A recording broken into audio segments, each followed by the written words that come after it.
So ఇప్పుడు రాష్ట్ర ప్రభుత్వాల ఉద్యోగాలు అండ్ కేంద్ర ప్రభుత్వాల ఉద్యోగాలు కూడా ఉన్నాయి. సో వేటికి ప్రిపేర్ అయితే బెటర్ అంటారు? ఏది ఎక్కువగా యాప్ చేసుకొని మనం అడాప్ట్ చేసుకుంటే బెటర్? రాష్ట్ర ప్రభుత్వ ఉద్యోగాలు చూసినట్లయితే ఎగ్జాంపుల్గా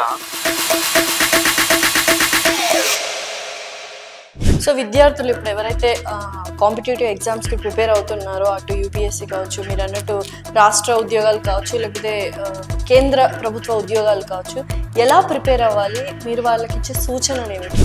మీరు చూసినట్లయితే ఎగ్జామ్స్కి ఏ కాంపిటేటివ్ ఎగ్జామ్స్కైనా పోటీ ఎక్కువ ఉంది.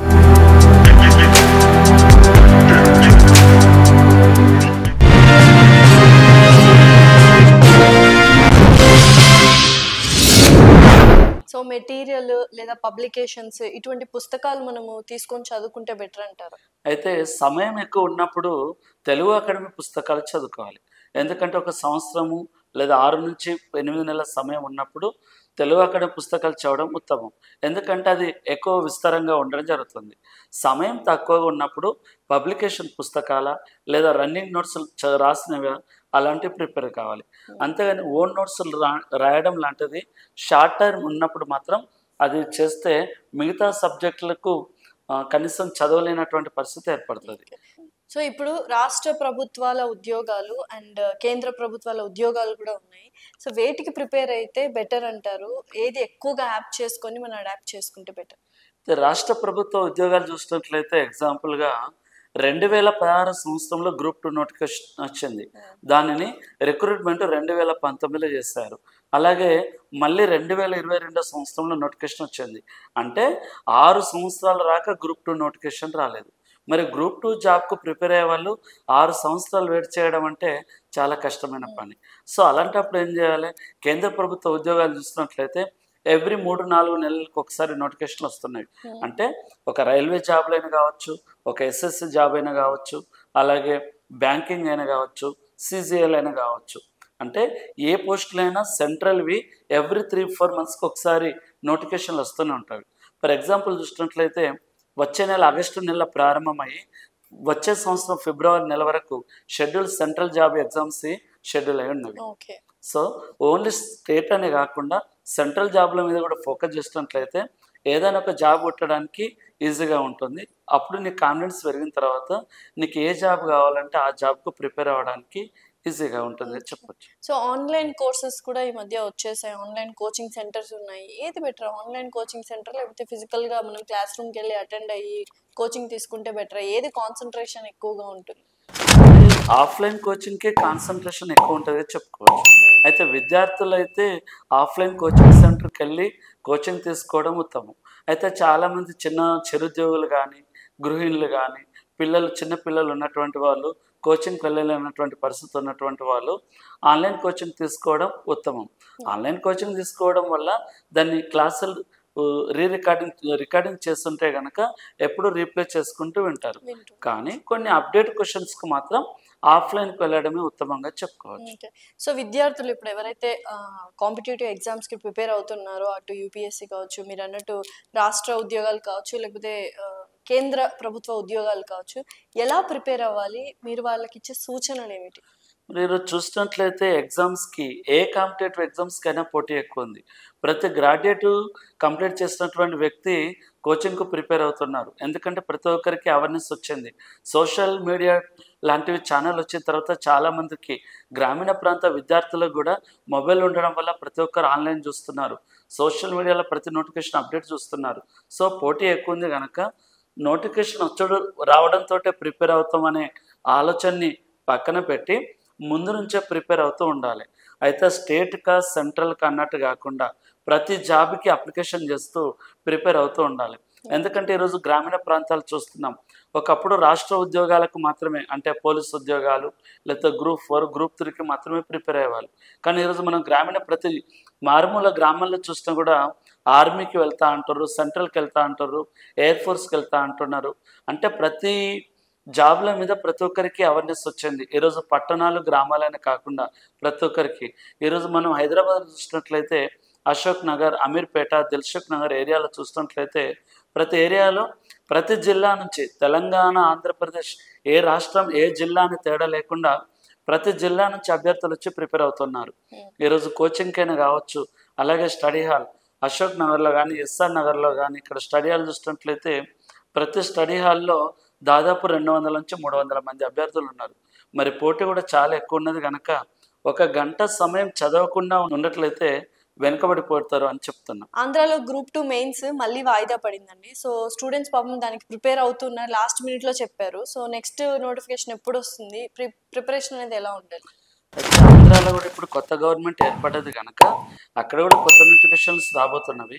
కానీ ఆల్రెడీ ప్రిలిమినరీ ఎగ్జామ్ అయింది కనుక అది కొంచెం పోస్ట్ పోన్ చేసి మళ్ళీ అదే కంటిన్యూషన్, అంటే పాత నోటిఫికేషన్ అదే కంటిన్యూషన్, మెయిన్స్ ఎగ్జామ్ అయితే తప్పకుండా పెడతారు. అభ్యర్థులు అది రద్దు అవుతుంది మళ్ళీ ప్రిపేర్ అవ్వాల్సిన అని భయపడాల్సిన అవసరం లేదు.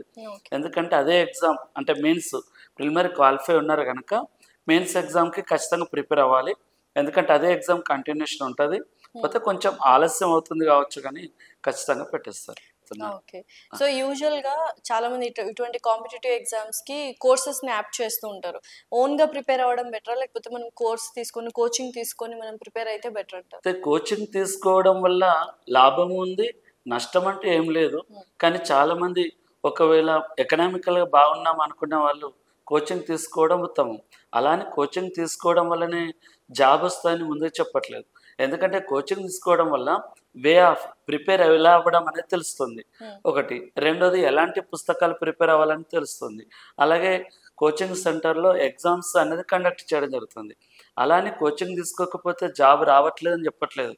ఎందుకంటే ఈరోజు గ్రామీణ ప్రాంతాల వాళ్ళు కూడా పేదరికంలో ఉన్న వాళ్ళు ఇంటికాడ ప్రిపేర్ అయ్యి, ఇంటి దగ్గరనే ప్రిపేర్ అయ్యి వాళ్ళు ఐఏఎస్ జాబ్లు పెట్టిన వాళ్ళని చూస్తూనే ఉన్నాం. అంటే కోచింగ్ అనేది కేవలం మనకు వే ఆఫ్ అనేది తెలుస్తుంది. అంటే కోచింగ్ ఖచ్చితంగా అవసరం అనట్లేదు, తీసుకోవడం వల్ల కొంచెం ఉపయోగకరంగా ఉంటుందని చెప్తున్నాం. సో ప్రిపరేషన్ అనేది ఎన్ని రోజుల ముందు చేస్తే బెటర్? అయితే నోటిఫికేషన్స్ వస్తేనే చదువుతామని ఆలోచనతో చాలా మంది విద్యార్థులు ఉంటారు. కానీ నోటిఫికేషన్ వచ్చిన తర్వాత ఎగ్జామ్ ఎన్ని రోజులు సమయం ఇస్తాడు? యాక్చువల్ అయితే 45 రోజుల సమయం ఉంటుంది. కానీ 45 నుంచి 3 నెలల సమయం ఇస్తాడు. కానీ ఆ 3 నెలల్లో సబ్జెక్ట్ అనేది కంప్లీట్ అవుతుందా? కంప్లీట్ అయితే నీ మేధస్సుకు నువ్వు అంత సక్సెస్ అవుతావనే నమ్మకం ఉంటుందా? సో అలాంటప్పుడు ఏం చేయాలి? నోటిఫికేషన్ తోటి సంబంధం లేకుండా ముందే ప్రిపరేషన్ అనేది ప్రారంభం కావాలి. అంటే ఇంటర్ క్వాలిఫికేషన్స్ అయితే ఇంటర్ తర్వాత డిగ్రీ గ్రాడ్యుయేటా బీటెక్ వాళ్ళతో అయితే బీటెక్ కంప్లీట్ అవ్వడంతోటే కోచింగ్ తీసుకోవడమా లేదా ఇంటి దగ్గర ఉండి ప్రిపేర్ అవ్వడమా అనేది చూసుకోవాల్సి ఉంటుంది. ఇప్పుడు కాంపిటేటివ్ ఎగ్జామ్స్ కి ప్రిపేర్ అవుతున్న వాళ్ళందరికీ ప్రధాన సమస్య ఏంటంటే ఎటువంటి పుస్తకాలు చదవాలి అని. సో ఏ పుస్తకాలు అంటే పబ్లికేషన్స్ చదవాలా, లేకపోతే ఎటువంటివి చదివితే బెటర్ అంటారు? సో తెలుగు అకాడమీ పుస్తకాలు చాలా బ్రాడ్గా ఉంటాయి. పబ్లికేషన్ పుస్తకాల్లో కొంచెం షార్ట్ కట్ ఫామ్లో ఎక్కువ ఉండడం జరుగుతూ ఉంటుంది. అయితే సమయం ఎక్కువ ఉన్నప్పుడు మాత్రమే తెలుగు అకాడమీ పుస్తకాలు చదవాల్సి ఉంటుంది. అలానే ప్రతి పబ్లికేషన్ పుస్తకాలు బాగుంటాయని చెప్పట్లేదు. కొంతమంది రచించినటువంటి మంచి టాప్ లెవెల్ పుస్తకాలను చూస్ చేసుకోవాల్సి ఉంటుంది. అయితే దీని కాస్ట్ కూడా ఎక్కువగా ఉండడం వల్ల స్టడీ హాల్, లైబ్రరీ లాంటి వాళ్ళు మెయింటైన్ చేస్తూ ఉంటారు. సో స్టడీ హాల్కు వెళ్ళలేనటువంటి పేదరికంలో ఉన్నవారు ప్రభుత్వ లైబ్రరీలు కానీ లేదా ప్రభుత్వ స్టడీ హాల్ కానీ యూజ్ చేసుకోవచ్చు. ఎందుకంటే లైబ్రరీలో అయితే దాదాపు ప్రతి కాంపిటేటివ్కి సంబంధించినటువంటి పుస్తకాలు దొరుకుతున్నవి. అలాగే తెలుగు అకాడమీ పుస్తకాలు కూడా ప్రైవేట్ చేసుకోవడం జరుగుతుంది. అయితే పబ్లికేషన్ల కంటే తెలుగు అకాడమీ పుస్తకాలు కొంచెం ధర తక్కువ ఉండడం వల్ల ఎక్కువ తీసుకోవచ్చు. కానీ సమయం తక్కువ ఉన్నప్పుడు మాత్రం తెలుగు అకాడమీ పుస్తకాలకు సమయం సరిపోదు.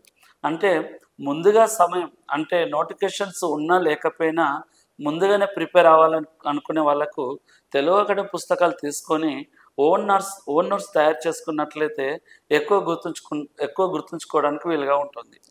అయితే 10 సార్లు రాయడం కన్నా ఒకసారి రాయడం బెటర్ అంటారు. సో అలా రాయడం వల్ల ఎక్కువ ఉపయోగకరం ఉంటుంది. అయితే ఈ మధ్య కాలంలో ఆన్లైన్ కోర్సెస్ కూడా వచ్చాయి. మరి ఆన్లైన్ కోర్సెస్ తీసుకున్న వాళ్ళు అంటే యూట్యూబ్ ఛానల్లో కూడా సోషల్ పాజిటివ్ ఛానల్ వాళ్ళు కూడా అవేర్నెస్ లాంటి ప్రోగ్రామ్స్ పెడుతున్నారు. అలాగే సబ్జెక్ట్ ఎక్స్పర్ట్ తోటి క్లాసులు చెప్పిస్తున్నారు.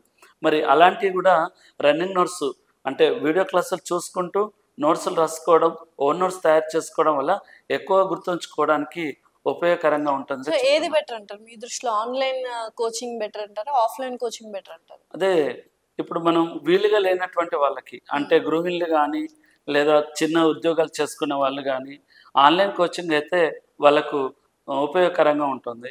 పోతే ఆన్లైన్ కోచింగ్లో అయితే ఎక్కువ అంటే స్టూడెంట్కి ఉన్న ఫ్యాకల్టీకి ఇంటరాక్ట్ ఉండదు కనుక కొంచెం గుర్తుంచుకోవడానికి చాలా తక్కువ సమయం పడుతుందిగా చెప్పుకోవచ్చు. అదే ఆఫ్లైన్ కోచింగ్కి అయితేనేమో ఎక్కువ, ఎందుకంటే మనకు పోటీ అనేది తెలుస్తుంది. ఇంట్లో మనం ఒకరము సోలోగా ఉండి క్లాసులు ఉండి చదువుతాం. అదే ఒక కాంపిటేటివ్ ఎగ్జామ్స్కి కాంపిటేటివ్ కోచింగ్ సెంటర్కి వెళ్తే ఒక ఇన్స్టిట్యూట్లో దాదాపు 500-600 మంది కూర్చుంటున్నారు. లేదా చిన్న ఇన్స్టిట్యూట్లో అయితే 150 నుంచి 200 మంది కూర్చుంటున్నారు. అంటే నీకు పోటీ ఎలా ఉంటుంది అనేది నీకు అక్కడ తెలిసిపోతుంది.